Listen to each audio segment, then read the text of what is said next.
Hello everyone, সবাই কেমন আছো? আশা করছি সবাই ভালো আছো। চলে এসেছি একটা নতুন রেসিপি নিয়ে। এটা হচ্ছে দুধ কচু। আমার শাশুড়ি মা বানাচ্ছে দুধ কচুর রেসিপি, চলে এসেছি নিয়ে করে। আমিও কিছু কিছু বলে দিচ্ছি।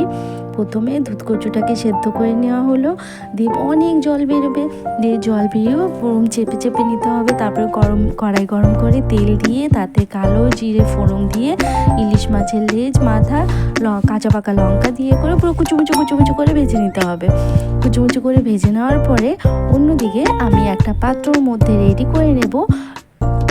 দেখতে থাকো, আমি একটা অন্য পাত্রের মধ্যে, মানে আমি নয়, মা রেডি করে নিয়েছে অন্য একটা পাত্রের মধ্যে লঙ্কার গুঁড়ো, হলুদের গুঁড়ো, তারপরে জিরের গুঁড়ো, ধনের গুঁড়ো, নুন দিয়ে করে জল দিয়ে করে মিক্স করে নিয়ে মিক্স করে নেওয়ার পর তারপরে ওই ফাইন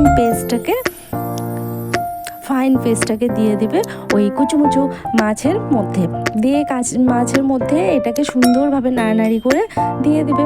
দিয়ে দেওয়ার পর মশলাটা ভালো করে কষে নিবে। কষে নেওয়ার পর যখন তেল ছেড়ে যাবে, তেল ছেড়ে যাওয়ার পরে ওই সেদ্ধ করে রাখা, জল ঝরিয়ে রাখা, মানে সেদ্ধর ওখানে থেকে অনেক জল বেরোবে, দিয়ে ওই জল ঝরিয়ে নেওয়া দুধ কচুটাকে এর মধ্যে দিয়ে দেবে।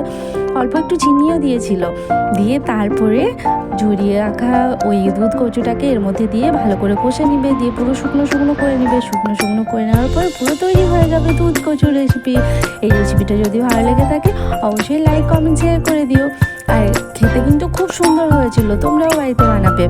আমার এই রেসিপিটা যদি ভালো লেগে থাকে ছোট্ট করে একটা লাইক করে দিও। ধন্যবাদ।